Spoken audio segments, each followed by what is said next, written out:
Welcome, welcome. Good to see some faces on camera. Martin, Sarah.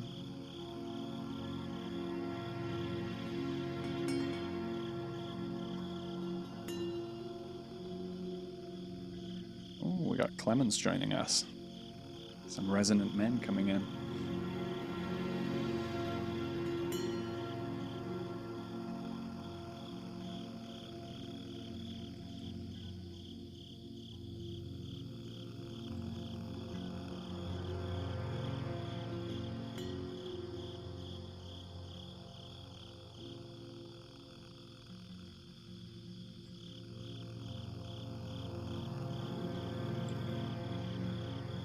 All right. I think I will get us kicked off. And Matthew, you can take care if anybody else is arriving. Well, welcome, welcome, welcome, welcome one, welcome all. Absolutely honored to have all of these new faces in the space today. This is, of course, the launch event for SENSESPACE Studio. It's a project that I'm very, very excited to be birthing this January. It's been cooking for a long time. And this is going to be a space for really multidimensional, multi-sensorial dialogues, workshops, and participatory experiences, ceremonies, and so on.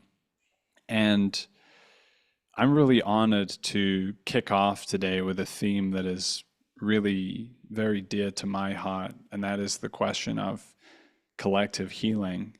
It's something that has woven its way through my own life, through my own work, and brought me into connection and resonance with some incredible, incredible people, two of which I've invited today. And I'm going to introduce my fellows in just a moment, but before I do that, I want to just offer a very brief initial framing. Many of you will have seen the title for today's event, The New Science of Collective Healing. This was a title for me which pointed to a pioneering way of being, a way of understanding, something which is on many levels empirical, observable. It's something we can experience and participate in, but it is not fundamentally about data. It's something much more in the realm of relationship. It's something in the quality of our way of being. And I think the pulse that's been moving through our work, those of us here, perhaps many attending, is a sense that we are in the midst of, perhaps on the cusp of, a very significant transformation at this time. And so it's in that context that the new science of collective healing is coming forward. And we're really excited to open that exploration today. I'm joined by Matthew Green, my dear friend, my co-creator and co-founder of the Resonant Man, also the author of Resonant World. Matthew, really great to have you. Feel free to Thank you, say Jacob. hello. Yeah, thank you, Jacob. It's great to be here and great to see some familiar faces as well joining us and meet some new people as well. So thank you, everybody, for bringing your presence today. Thank you. And also wonderful to have our guest, Danny Cohen of the New Heart Work, who's a longtime friend of Matthew's and also involved in the deep work with Thomas Hubel alongside Matthew. So great to have you too, Danny. Thank you. I'm curious about being here together, exploring, sharing, meeting. I'm grateful for the invitation. Likewise, great to have you. So in that spirit, I want to just speak to, and rather speak from, the kind of space that we're trying to create today. We often think about science as something which is purely third person, objective, peer reviewed, and ultimately a kind of disembodied reality. And the new science of collective healing is a science which we have to connect with directly ourselves. It's something that we can actually feel and sense. And so it's from that standpoint that I want to invite a quality of speaking from and not speaking about today as we delve into this terrain. And also bringing an awareness of this field that is emerging between us here today in this Zoom space. Many of you have been engaged with Matthew and I, or with Danny, over the last few years. You may bring shared experiences, shared wisdom. All of that is welcome and present in this space today. The inquiry at hand is one that we're all approaching from different standpoints. Some of us may just be beginning to grasp that there is a landscape beyond that of individual healing. And others may well be quite deep into this work, which is to say they have already shifted from a place of simply focusing on a personal healing journey to understanding themselves as part of, and perhaps even a vessel for, a movement of collective healing. And so with that, I'm going to drop us in briefly to a little meditation to deepen the quality of presence and listening in this field. And then from there, I'm going to invite Matthew and Danny to really open this space up. And after that, we're going to be breaking out into some dialogue and really harvesting what's coming up in the whole group. So with that, I invite you all to get comfortable. Take a moment to connect with yourself. And start taking a few slow, deep breaths in.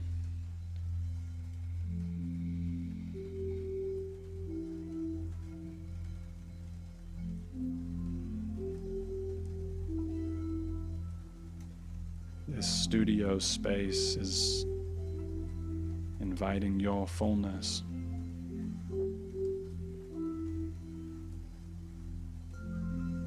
So just taking a moment to connect with that. Maybe sinking a little deeper into your seat.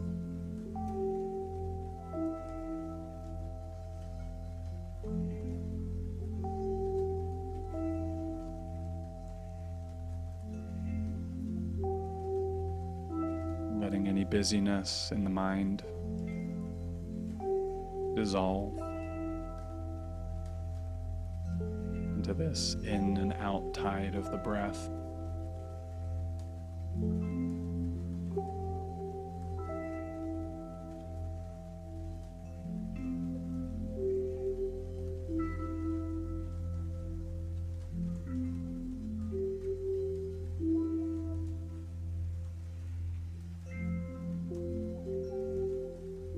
Letting that calm awareness spread from the breath out through the whole body.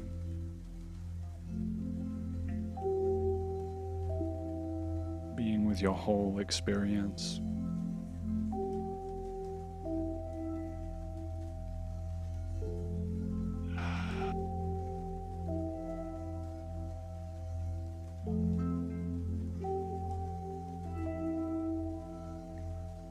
And from that wholeness, beginning to invite your sensing the space around you.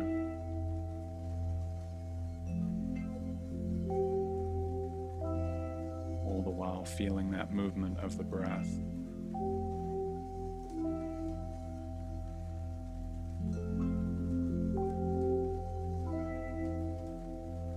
This sensing is a gift.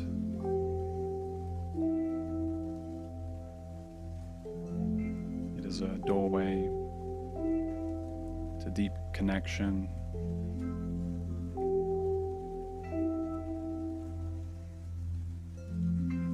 To sacred wisdom.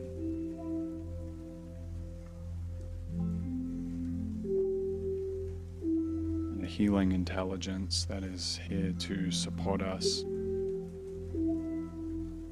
in this journey and these questions.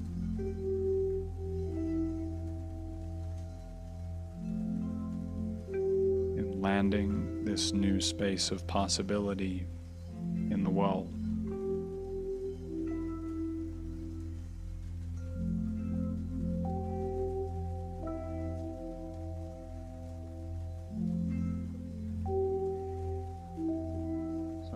you to feel supported by this field.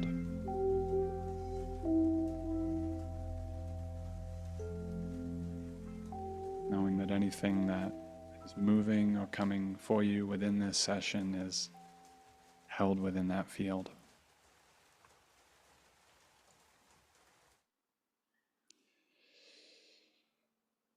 So, gradually coming back to the interdimensional Zoom space, the studio, briefly taking a moment to acknowledge the other absolutely unique beings in the space today. And I want to invite Matthew now to lead us a little bit further into what is this new science of collective healing? You know, maybe just starting from a place of, I've never heard of collective healing. Like, what is that? Yeah, thank you, Jacob. And I love that we're together, joining from around the world,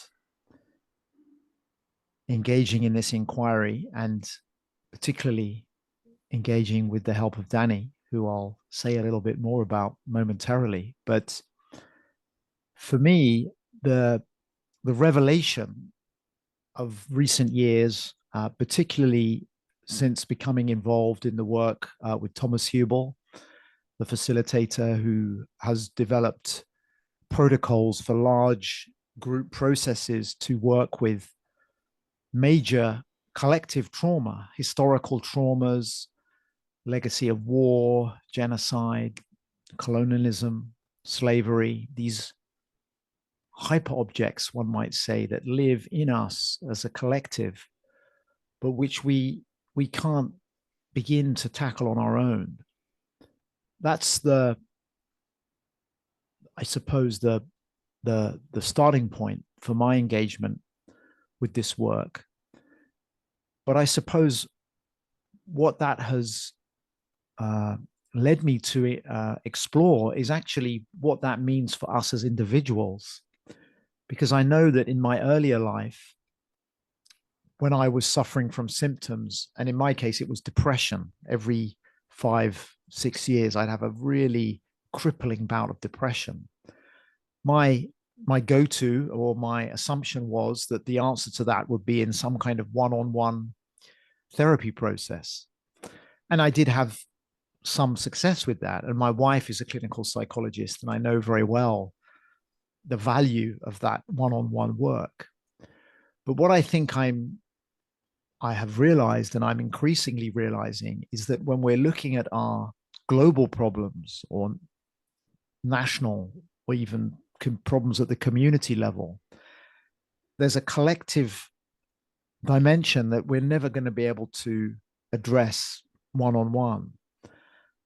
And what's given me enormous hope is the realization through this work with Thomas, and also acknowledging that many other people are engaged in this kind of work, that we can come together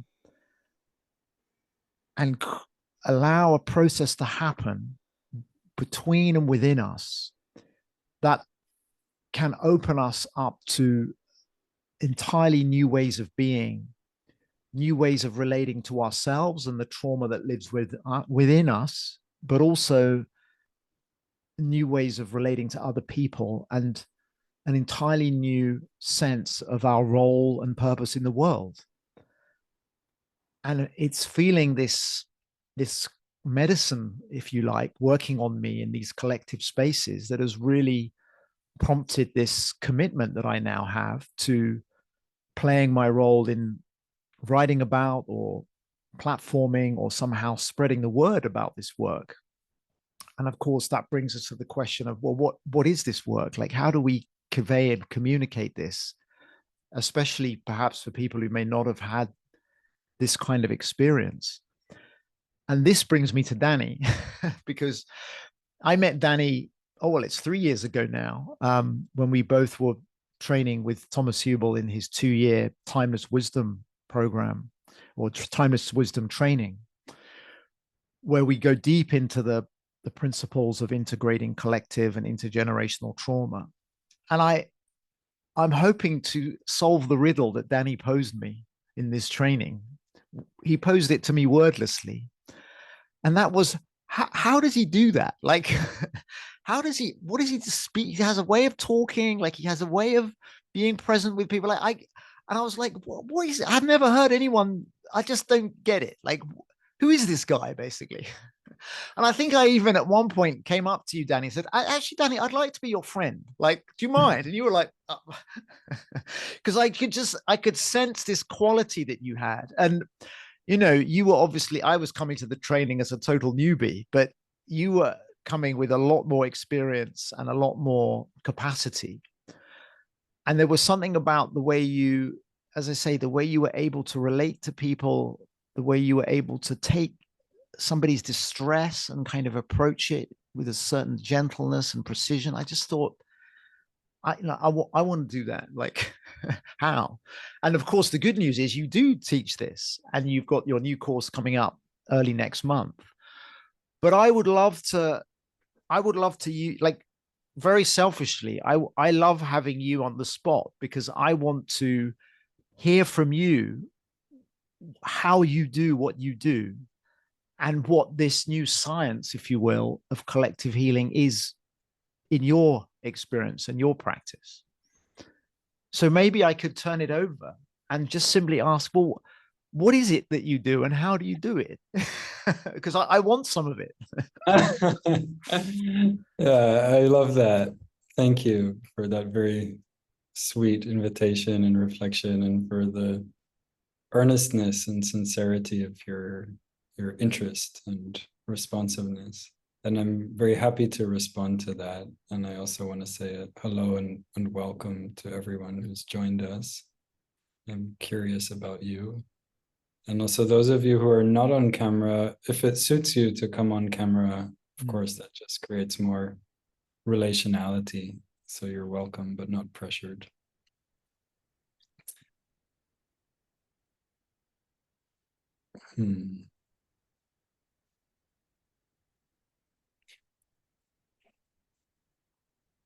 Yeah, so I love listening. I love listening to people, and I love sensing. And I appreciate what you named also, Matthew, of like listening to distress. And I think that's a kind of interesting thing for us to reflect on as well, which is what is our relationship to distress, whether the distress shows up in us or shows up in someone else. Which also we could say, like, I intentionally don't say it's my distress or your distress. That's one way of looking at it. But we can also just say, oh, it's distress. It shows up here, it shows up there, like the particle wave understanding in physics.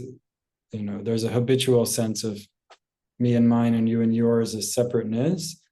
And I think that's part of the collective trauma, which calls for the collective healing.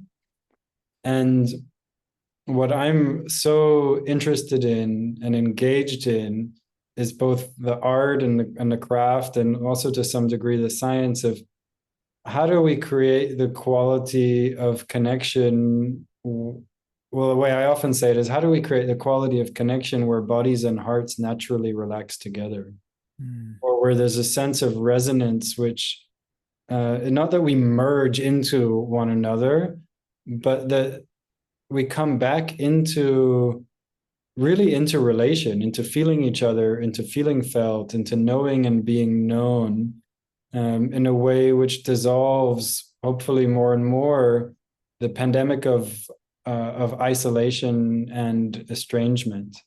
The way, for instance, you might think, oh, the only way to really know someone, you know, or to have a deep relationship is years of shared history, as opposed to the possibility of actually knowing someone and having profound connection through a depth of immediacy or a depth of resonance, which doesn't actually need any shared history. And so I'm really interested. So I started that with what happens when we listen to distress.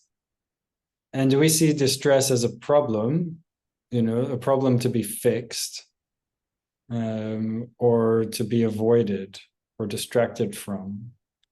Or do we see it as feedback or a communication or life calling for something important. And one of the deep teachings that I've learned really through nonviolent communication, amongst other sources, is that every impulse of life and every expression of speech and every action is life reaching for life, is all driven by life's attempt to care for itself, or to reach for care, or to express fully. That's not to say that every behavior or words are having that or accomplishing that, but that there's always a way that we can listen to that underlying need, or that, as my brother calls it, the care at the core.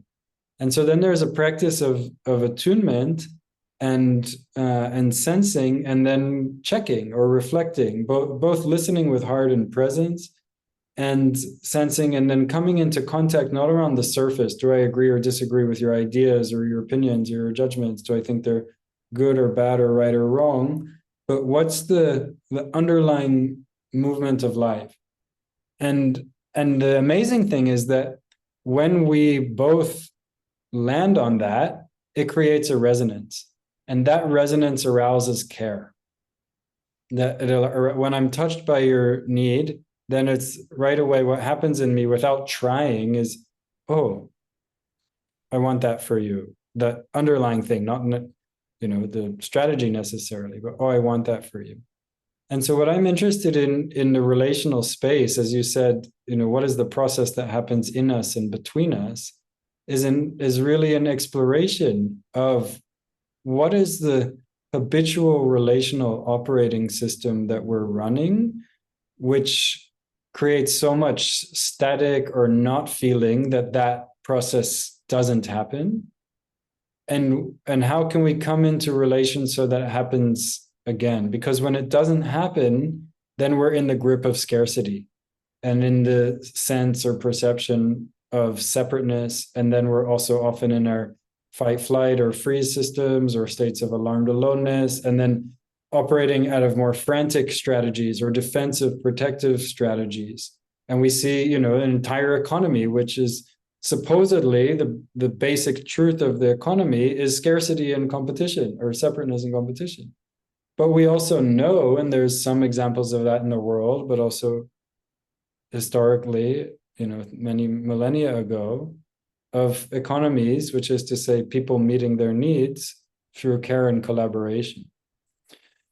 But as Thomas often points out, when we look at those things, we can, from a disembodied way, look and see, oh, that's happening out there. Those are the people who have only they, and there is, of course, a place for looking out and such, but there's also a place for discovering how we are running those scarcity-based programs inside ourselves, and how we can create the relational spaces tender enough and safe enough and precise enough where we can be touched again by life, by care, by a sense of there being care for us, by mattering and such. So I could say a lot more, but maybe I'll just pause and see how that's landing. Yeah, I love hearing the way you articulate this process, and what you say about our habitual ways of being, and how, as you say that, I recognize how often I am running one of those habitual scripts or programs, how I can become defensive or judgmental or full of some kind of separation energy. And even as you're speaking, it actually has that relaxing effect on me. I'm like, oh, it's okay. That's what I mean. But I wonder if I'd like to ask, actually, like, I'd be really curious among people who are here, like, who would actually consider that they've had an experience of being in a collective healing process of some kind, like men's group, or, I mean, some of us have been involved with Thomas's work. I'm curious, like I have. I wonder if anyone else feels that, or if for some people this is really new, this idea that we can come together to actually work on ourselves and essentially bring our traumas and our, whether there are individual traumas from our own life or some cultural trauma together. Because I wonder, Danny, if it would be worth us almost stepping back a little further even and just talking a bit about like how this works, like what actually happens in the room. How does this, how do we begin to work on ourselves in a group? Because for some people that could sound like a pretty scary and intimidating and potentially even quite risky undertaking. Yeah. Yeah, absolutely. And how many of you, when Matthew names that, imagine like, oh, that could actually feel a little bit scary, this prospect of being in that kind of in the group? past? Yeah, yeah, a bit. And it can be intense, and it can quote unquote go wrong if it's not well held. But let's start with the getting more of a sense of like what this is actually all about. Like what are we doing? What are we talking about here? Yeah. Yeah. Well, I think the first thing is respect for vulnerability and choice. Because we might have the idea as we talk about creating spaces of healing that something is that you're supposed to show up in a certain kind of way. And that supposed to is actually a symptom of that operating system that we're used to, that there's some pressure to be a certain way, or oh, the way that I am, or the amount of vulnerability that's right for me is somehow wrong. And I need to change myself in order to be right, to belong, to contribute. And so actually really, like one time I was part of a group a number of years ago, a part of a therapy training team. And as we were kind of bonding in the team, we had a retreat, and someone proposed this exercise. And I first got really angry about it, or upset about it. And the exercise proposed was that you should share here, or rather, the invitation was to share something that you've never shared before. Mm. And I thought, oh, come on. This is like one of those addiction to intensity things, bare your soul, be super vulnerable so that you can bond with people. And I was not interested in that. But then there was an added piece to that exploration, which was, or you're welcome to share your own process around sharing or not sharing that. And then that became a very fruitful exploration for me, as when it was my turn, I had some content in mind and I didn't end up sharing it. And I was fully supported by the group in exploring my inner process around sharing or not sharing, and in my decision not to share. And that resolved this either or that I feel like is like the teenage peer pressure, like either you do what you think the group wants and you get to belong, or you're true to yourself. And instead it was a both and. It was, I'm true to myself and I am relationally affirmed in that self-loyalty, in being really attuned to and respectful of my own thresholds of intensity, of exposure, of vulnerability.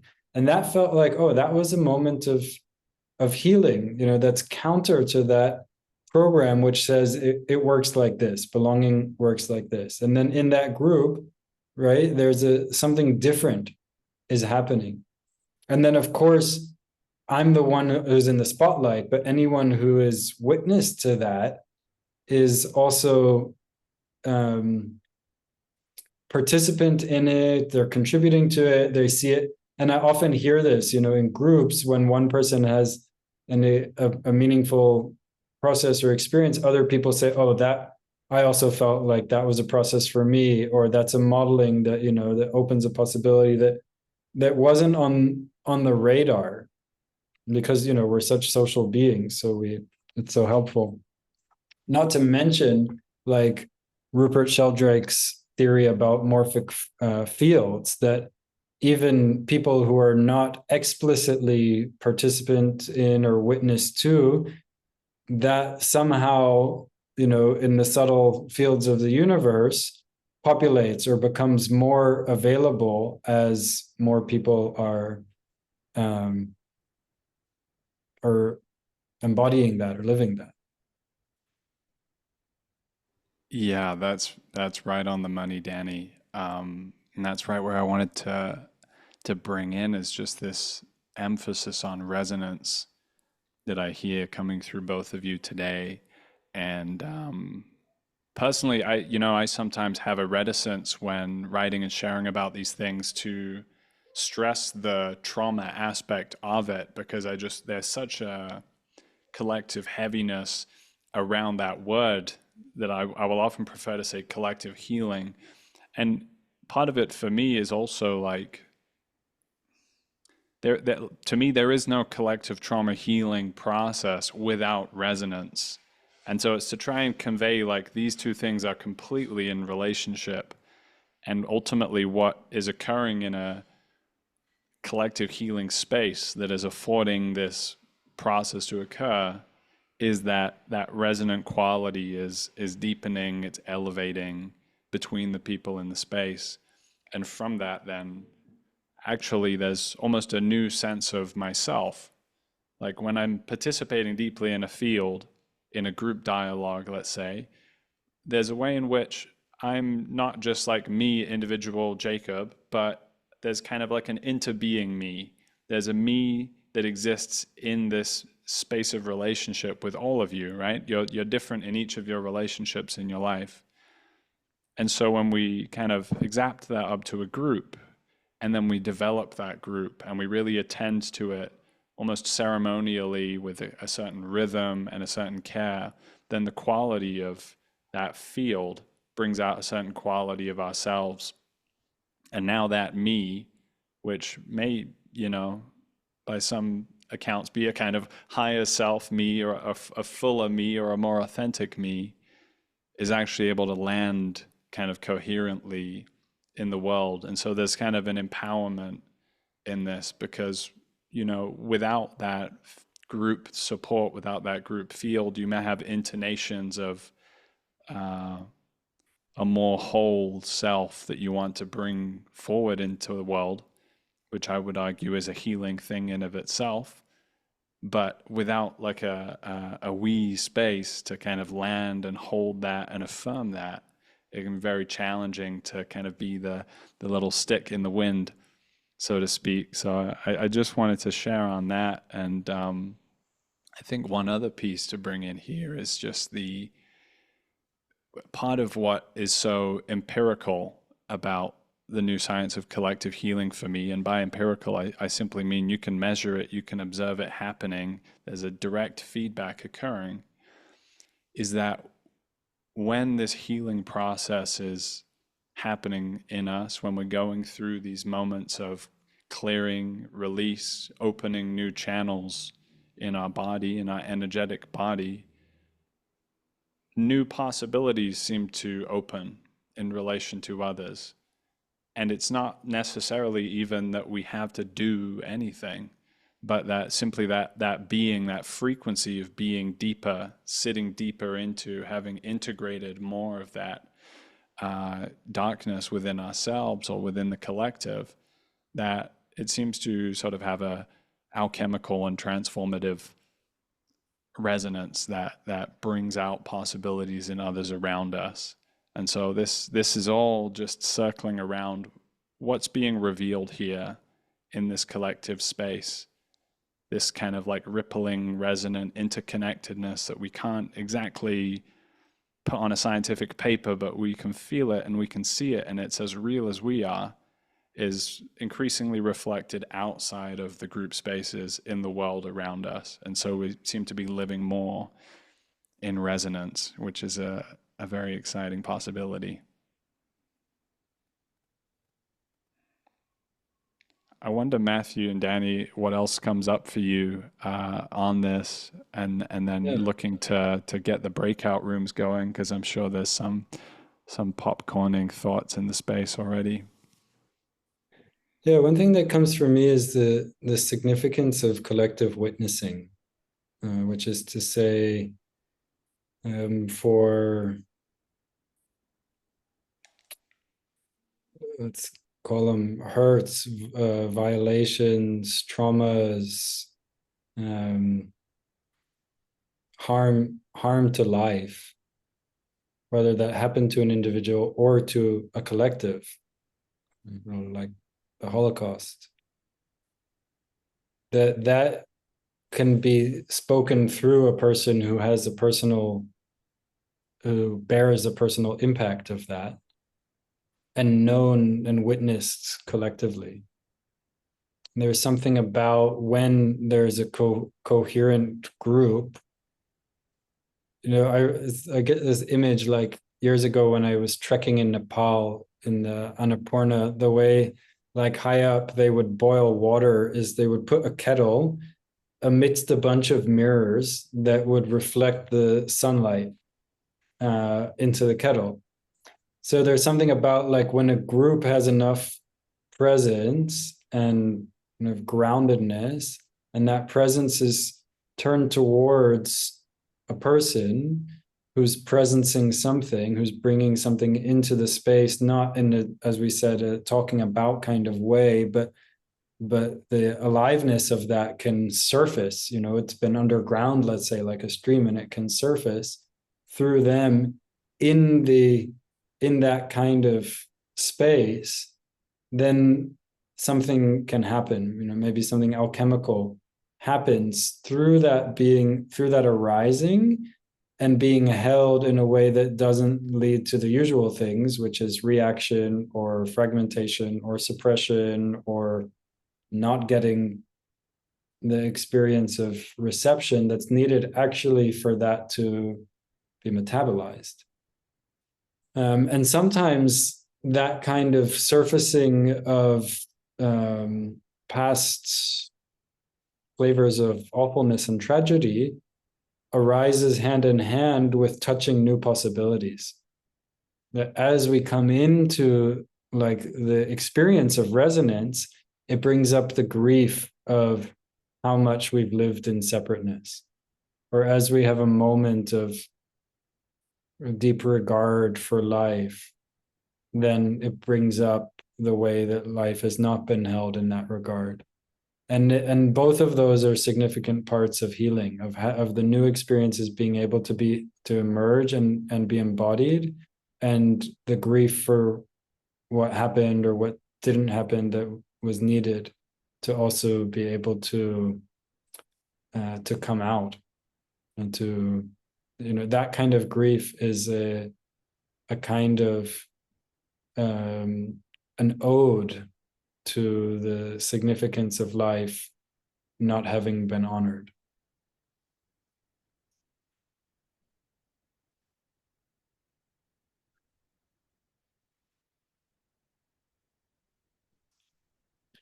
Curious how that's landing for you all.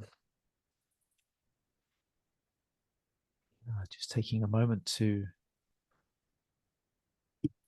receive those words and the depth of what you just articulated around how this process can touch these layers that we're all holding without knowing. And this is what was another revelation for me, is how much is in the room when we gather 200 people from across Europe, say, as we've done with Thomas. Like, how much is sitting with us from the past that hasn't been digested? Right. And then when we start to do that work in the way you've described, as you say, we see each other with new eyes. I have a totally different experience of myself as well as the other people.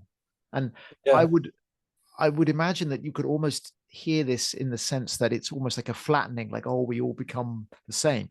And it's, for me, the exact opposite. I feel like I see the individuality in each person with much greater clarity. And I recognize, I think, as Jacob was saying, my own individuality when we've begun to clear away this kind of invisible rubble that we're all sitting in, mostly without even realizing it. except when things go wrong and groups start to break up and issues arise. That's where we're seeing this unacknowledged debris, this kind of sand in the engine,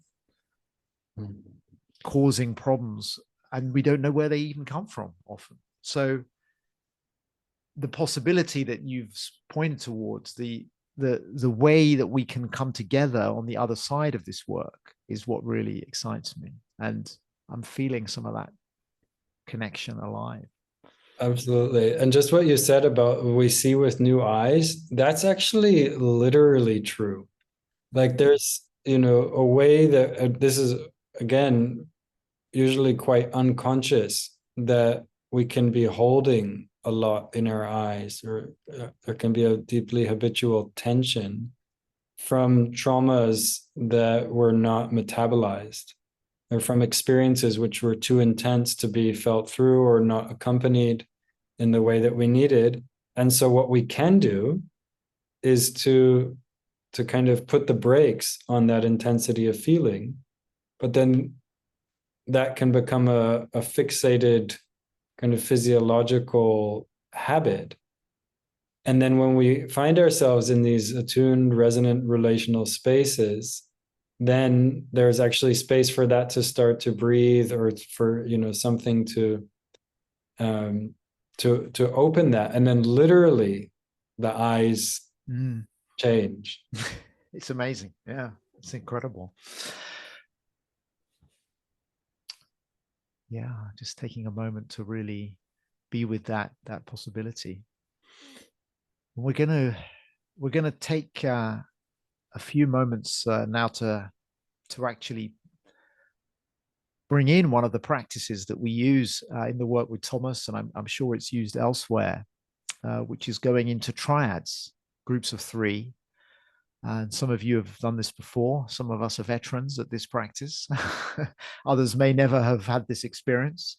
And it's an invitation. You know, if you wish to stay in the main room, that's absolutely fine. But we invite you to join one of the breakout rooms in a moment that Jacob will set up. And the practice is really very simple, although it's infinitely deep at the same time. We'll each have 5 minutes to share with the others, and we while the other 2 listen. And the idea is to really speak about what's coming up for you. You don't have to prepare, you don't have to impress the other people.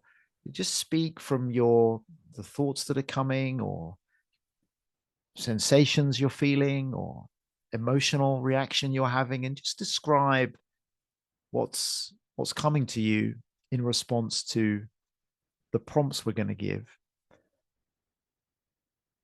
And if you don't have anything at all that you want to share, you can also just sit quietly and share that there's nothing coming up for you. You can sit and leave. You can take the space and sit in complete silence if you prefer. It's really whatever feels right for you in that moment. And the other thing that the way that we speak about it in the training is listening should take as much energy as speaking. So the act of listening and witnessing the other person as they speak or don't speak is just as important as anything that's said. And then after the 5 minutes are up, and we'll send a little prompt that you'll see, we'll invite you to pass to the next person. We don't give any feedback. We don't provide any commentary. We may say, oh, thank you, and then just pass on. So you know that whatever you say, no one's going to be commenting or giving you advice or coming up with a solution. You're just receiving that witnessing from the others. And I'd like to ask Danny, do you think I've explained it more or less okay? There's probably a few more things I could throw in, but does that sound like a good primer to you?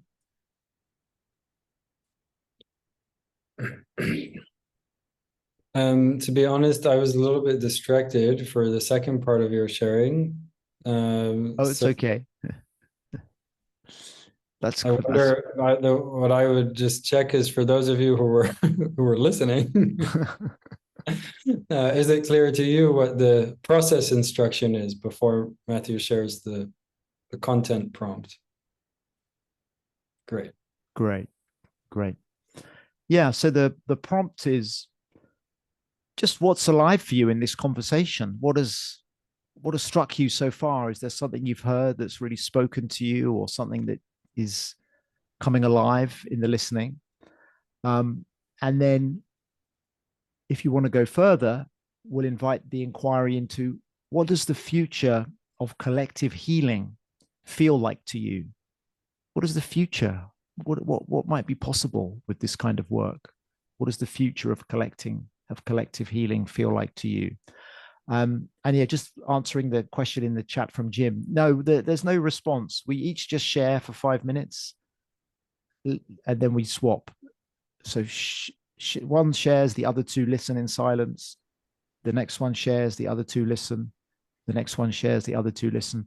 And then we'll bring it back into the main group, and then we can pick it up as a group and harvest what's come through. And then we'll have a chance to go further into those inquiries or share something that we feel is important to bring forward.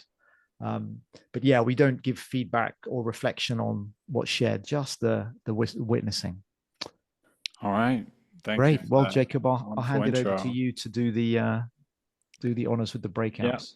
Yeah. You guys are all about to be teleported to your breakout rooms. I hope you have a very interesting little triad, and I'm going to send the prompts out into the main chat, and I'll send them out on broadcast as well. Oh, Matthew's done it. Perfect.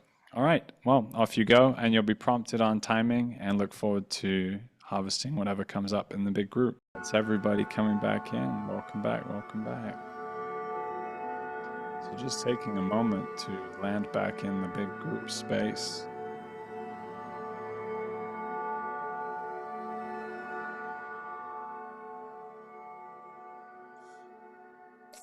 And at this juncture, we're going to open up to explore as a whole group and see what comes up, what has already come up, what's been stirring within the space during this whole dialogue, maybe within your breakouts, or maybe responding to something that's still alive with you, that's still moving from the earlier presentations. And yeah, again, just inviting that really active listening, not just to the speaker, but to what's going on within you, and also to this whole field, taking a moment to sort of relax your vision and zoom out and hold this whole Zoom room together as a collective body. And with that, I'm just going to open it up. Hopefully it won't be too chaotic if we don't use raised hands. If you can just unmute yourself and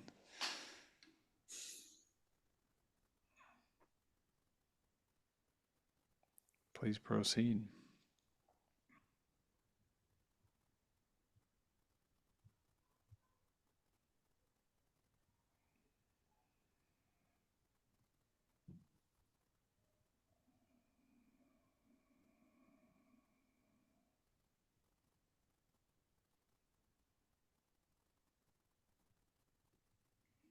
Maybe I'll kick it off because I had some time to reflect by myself whilst I was managing the breakout rooms, and I think what I'm feeling in this moment is really the profundity of this work. I do get really quite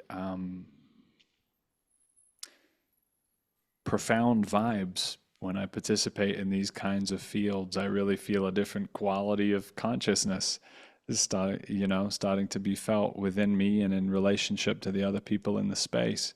And there's nothing quite like it. And it's what's animated so much of my journey thus far. And alongside that, I also feel the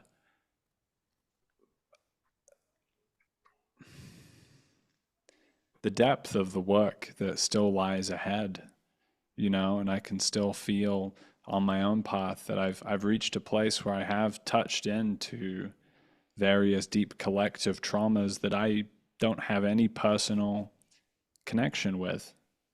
They're not things that I have a personal, ancestral, ethnic, or other connection with, but you know, I've reached a place where I am deeply connected to those things. And for me, it's a really profound and existential question.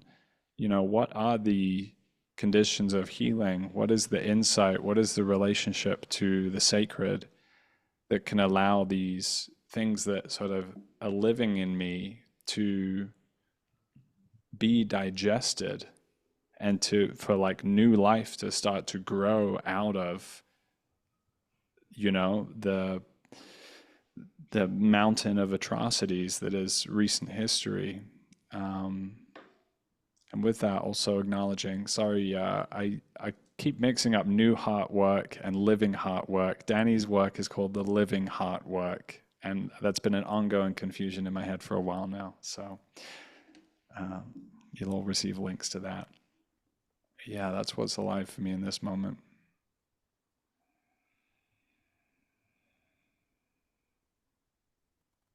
I really appreciate, Jacob, that you mentioned the word sacred, which is dear to me as well. And it reminds me of a teaching about the ancient temple in Jerusalem, the Beit HaMikdash, which might translate also as the home of the sacred.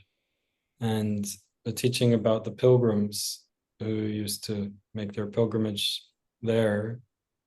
They would go into the temple and turn to the right and how do you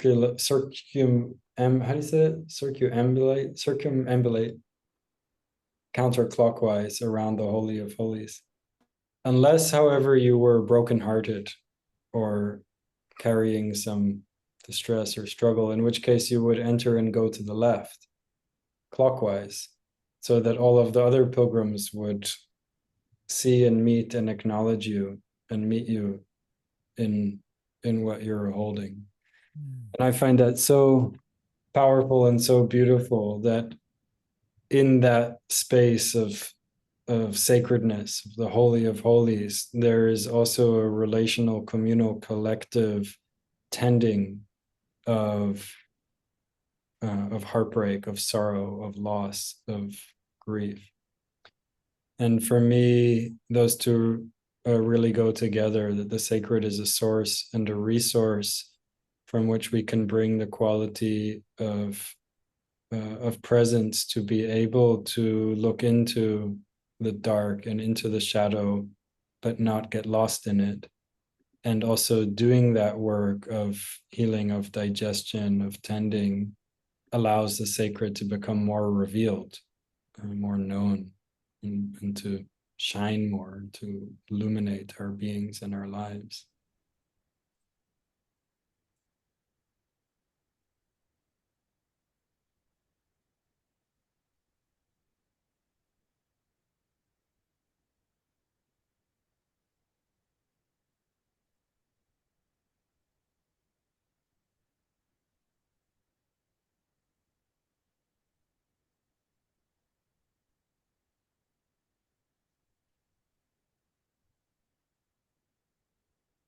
Curious what's alive for others.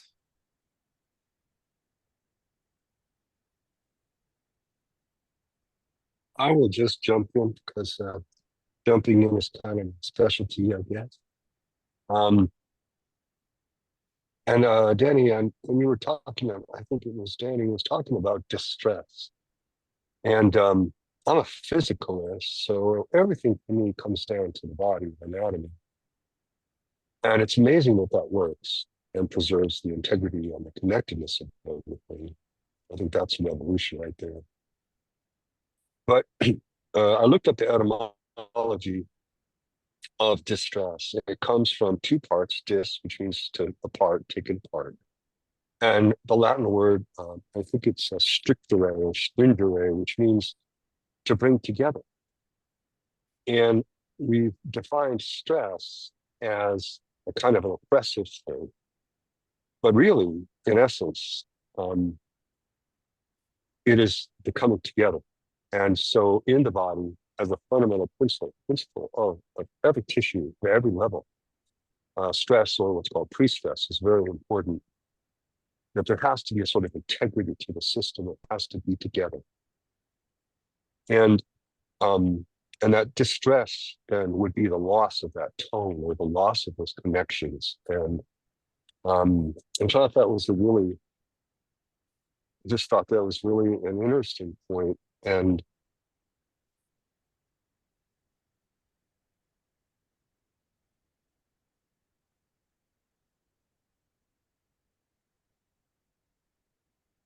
the root of that process, you take that distress, you kind of all consuming, and that is truth. And then so what do you do? Well, the answer there.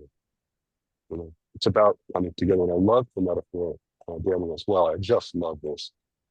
It really spoke to the adolescent in me about how, you know, it's a battle between the peer pressure, and which is often not the adolescents, but the parents, but it could be the adolescents, and also being true to myself. And how the within and between of that community then allows them to cohere, often in opposition, say, to other groups, the geeks versus the jocks, and the et cetera, the goths versus the geeks, and or against the adults and teachers. But it's that with and that you were talking about, rather an either or, that I think is an incredible revolution in our understanding of the nature of reality in every dimension. I enjoyed that. Thank you. Thank you, Jim.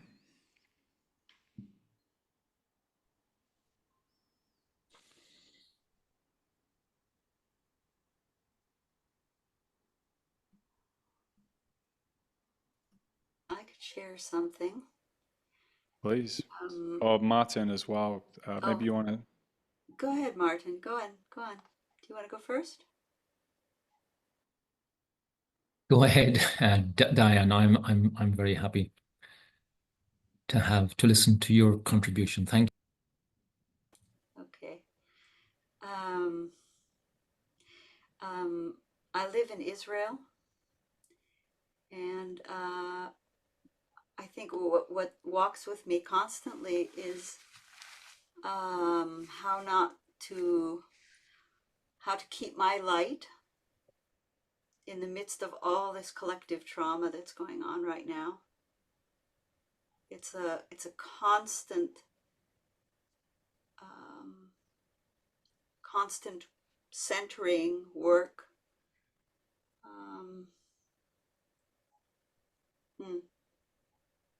Yeah, it's very difficult to share with people who don't who haven't been through war, and so often feel like I can share, but nobody really gets it. So I'm kind of sitting with that, but I do find the place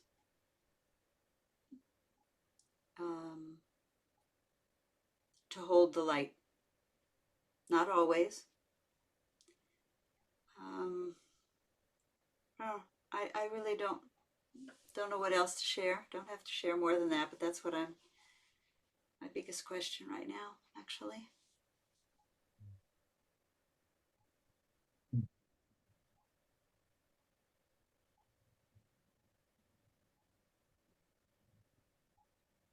I guess what was coming up for me was perhaps the obvious, just the sheer importance of this work.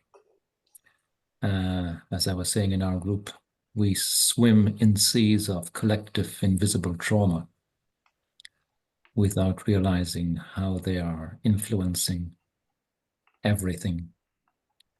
And they're all connected, as Thomas Hübel would say. They all flow into and interact and trigger one another. And so I think that's just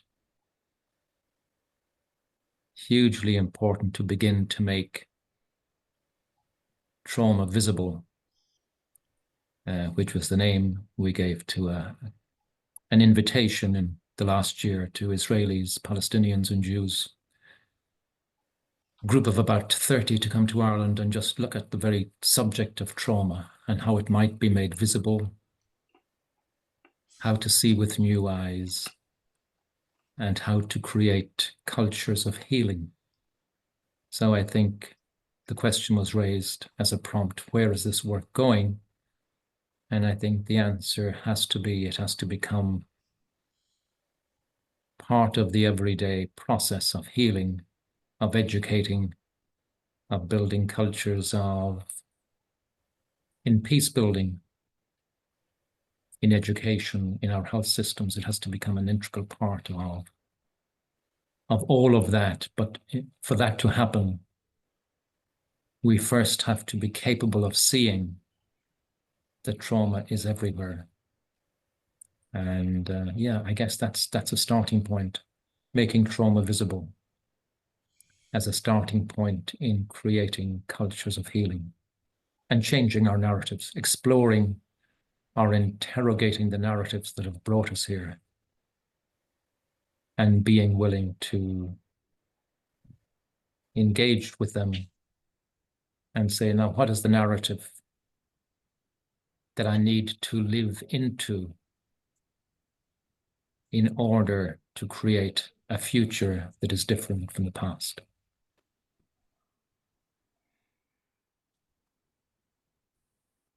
Thank you, Martin. We've got about 5 minutes on this part of the dialogue left. I'd love to hear any more voices, especially ones who haven't spoken yet. Clemens, I think you had something. Well, thank you, Martin. I've been battling with my thoughts on how to articulate what I was thinking. When you helped me very much with what you were just saying, and it very much also touched on, Diana, what you shared in our triad, and now the importance of the collective for healing, but at the same time also to break out of the trauma healing sort of almost circle or loop, but to change the narrative, as you put it, Martin, and almost omit the need for healing through the collective, and try and reduce the need for healing by being a collective. And the reason why I got there was from another talk that I attended, where a lot of psychologists said, well, if we had more togetherness, more collective, we wouldn't need to be concerned so much about how do we solve a lot of mental health disorders and issues that stem from the lack of the collective, isolation and many others. So that is very much alive in me and the future for the collective is for healing is to prevent the need for healing in a way. And that what you said, the changing the narrative, that really brought it to life for me. So thank you for that.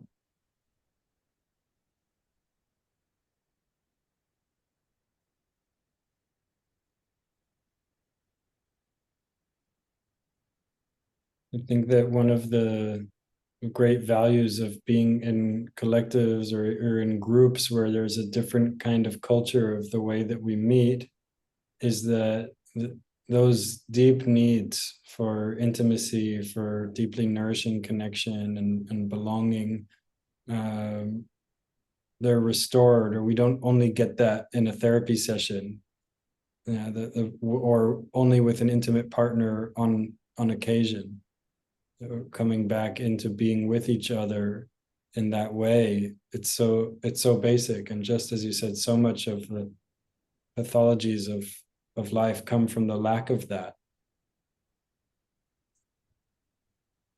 And I think when we land in that kind of belonging as well, it loosens something for us to explore or interrogate our narratives. Like there's a certain safety that's needed for the vulnerability or uncertainty or change that's involved in exploring narratives. Yeah. And I guess curiosity and courage to not only stand up against your own traumas, but support others in doing so. And this is why I'm personally so grateful for the work that you're doing, Jacob and Matt, for knowing that I'm not alone. There are others who would stand up for me or share the struggle I can lean on, or even stand on their shoulders, the giants before me. Knowing that, and this the education part, Martin, that you mentioned, for me includes that as well. Knowing, feeling, trusting, and that there is actually something that will support me by whatever means.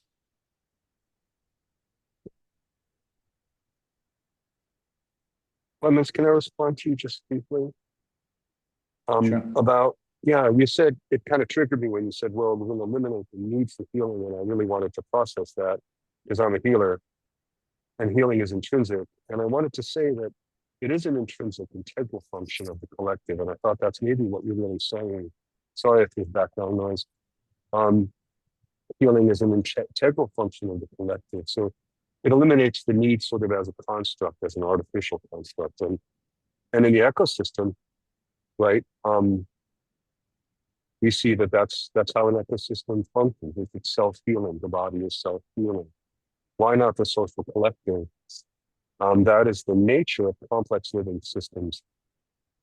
And I thought that was a really great point. And it kind of lends an air of inevitability to what we're doing as well. We don't have to make it happen. It's organic and our topic. Thank you for sharing.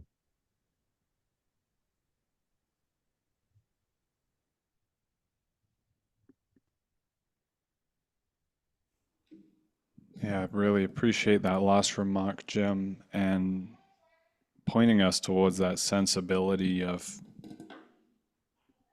healing almost being part of our nature when we come into relationship authentically, that isn't necessarily some add-on thing that we're having to do. It's coming back into a relationship with a wholeness that's already here. Yes, I'm going to be asking Matthew to paste the correct links into the chat as we move towards closing here so that you guys can find these gentlemen's incredible work. Matthew, of course, is the author of Resonant World, which is a publication serving the movement of global healing.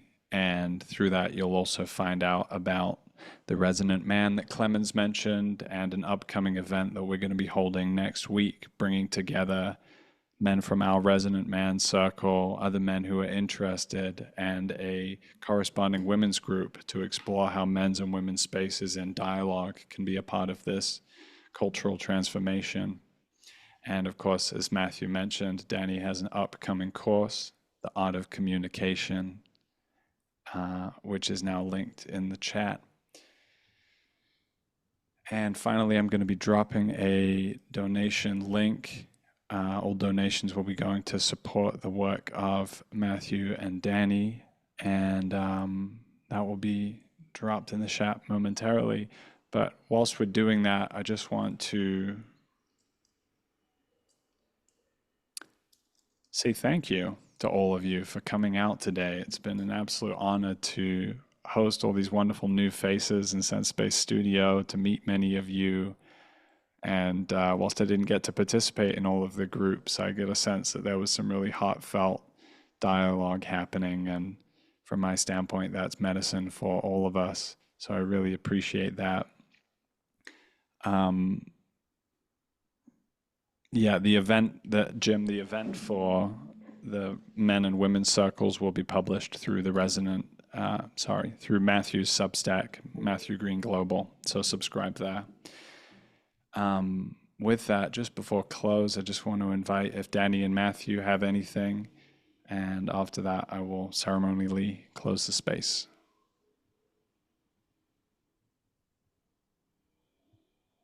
Yeah, just hearing that exchange with Clemens and Jim reminded me of something which I think can be fitting as a closing share. In Hebrew, the root of the word for healing is Resh Pei Aleph, the 3 Hebrew letters. The first 2, their meaning is like softening or relaxing. And the 3rd letter, Aleph, is the letter of love, the letter of oneness, the letter of divinity. So I offer that as a prayer and a gratitude for this space, and intention for us in whichever ways most resonate for us to contribute to the conditions which allow that relaxing back into the oneness, the love, and the sacredness of life. Thank you. Yeah. Thank you very much, Danny. Oh, Matthew, please. Yeah, no, I just wanted to say a few words of gratitude to Danny, and how deeply moving it is for me to see you as a teacher. You know, as I said at the start, we've sat together as students of Thomas, but you know, we've cried together, we've been in deep process, we've faced a lot of these trauma fields, and it's just a really beautiful, it's beautiful for me to see you in your teacher role and shining your light. And it's going to be, I just have this sense of anticipation of watching you and what you're going to bring in the years to come. So thanks for bringing your presence here. It's been very special. Thank you. Thank you, Matthew and Jacob, for the hosting and invitation, and to all of you for the participation. Meaningful to be here. Yeah, thanks so much. And just resonating that prayer from Danny, that this session and this orientation that we've pointed towards can really ripple out in service of the whole. So super thankful for you all to be here today. Just taking a brief moment for that. And finally, of course, this was a SENSESPACE Studio event. There are going to be many more spicy, interesting, and highly filled with variety events coming up throughout the year. So if you're not already plugged into that, please find your way to sensespacestudio.substack.com. Just make sure I spelled it correctly. Wonderful. All right. Thank you, everyone. Go forth with your light, and have a wonderful evening, night, morning, afternoon, wherever you are. Thank you. Great to be here. Feel free to shout out some departing words. Let it rip. Thank you, everybody. It's Slow really on. great to meet you. Good of Mahangwith. Thanks, Martin. Yeah. Good to see you, Diane. See you, Sarah Nice Jane. to meet everyone. Yeah. Thanks, David, as well. Great to see you. Thank you. Cheers. Thank you, everyone. Cheers, Clemens. We'll see you soon.